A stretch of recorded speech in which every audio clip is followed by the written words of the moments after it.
Did you know that all Did you know that gold and silver are one of the oldest forms of currency in the world? These two metals have been traded around the world for thousands of years. Printed money doesn't even come close to the value of gold and silver. In many ways, people still consider it as the de facto standard for currency. In the past, gold has always been known as a symbol of the rich and the elite. Silver is also precious but in more functional ways. Gold, we see it as jewelry and silver as silverware. Gold and silver is a sign of money and power. They are soft enough to be molded into different forms, and its form gives beauty that entrances people. Unlike currency in the form of paper money, you can't print it out of thin air, so it is inherently valuable. The gold standard is what governments use as a comparison of currency. When a government is using the gold standard, it means that they are basing their currency and valuations on a worth equal to an amount in precious metals, namely gold and silver. The United States used to use the gold standard. In our next video, we will look at why the price of gold and silver is rising.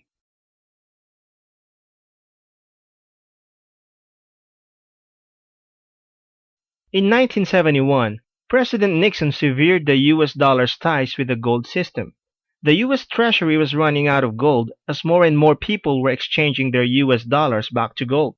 People were starting to lose confidence in the US dollar and more people were emptying the gold reserve. In act of desperation, President Nixon severed the gold standard, thus enabling the US to continually print money.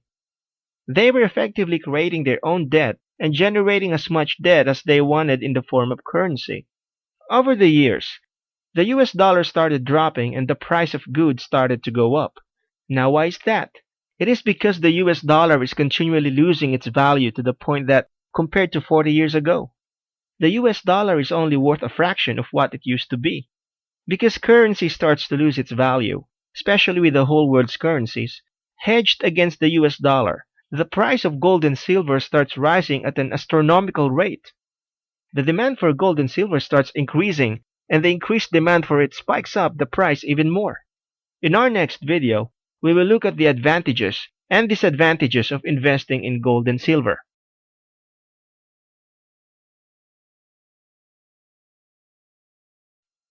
Advantages.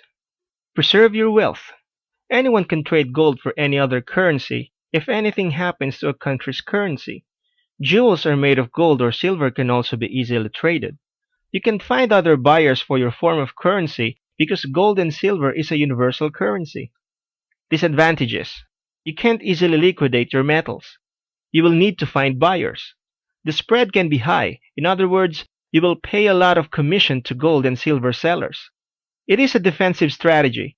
Even if you gain money through gold, your currency devalues.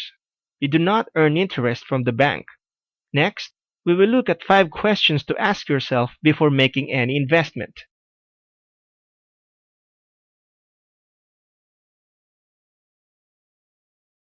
Am I looking for a quick cash, or am I in this for the long haul?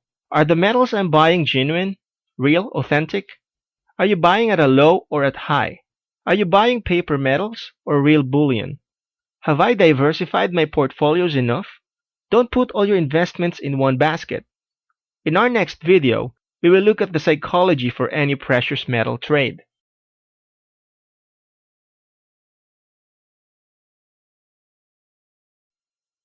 A trader's mindset is very important.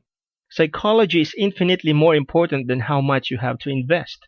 A trader with little money but strong psychology is infinitely better than a trader with a weak mind and lots of money. Why is that? Because a person with a proper mindset can double, triple, or quadruple their money, while a person with a poor psychology can lose it all overnight.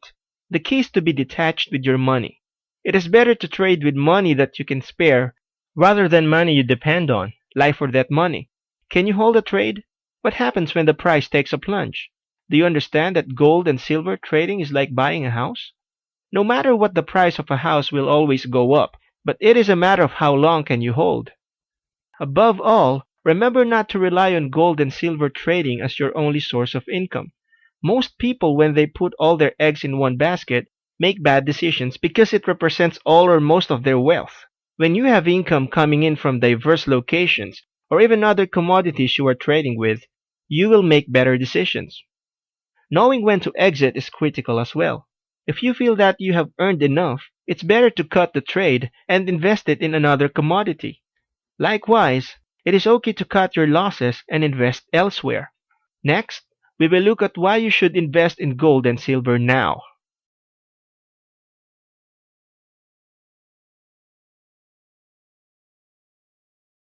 Start diversifying your assets. Do not trust in your local currency, which fluctuates with events. Protect your wealth. Gold and silver are always in demand and are limited in supply, so you can always find buyers. Always scout around for desperate buyers who are trying to liquidate their gold and silver for currency. They are your best people to target when you are buying gold. You can even offer low ball offers and see who will take the bait. Like attracts like. So the more wealth you store away, the more you are likely to attract. Besides, keeping it as precious metals is a form of saving. You are not tempted to spend your money. And remember that a penny saved is a penny earned. There you have it. Be sure to invest wisely.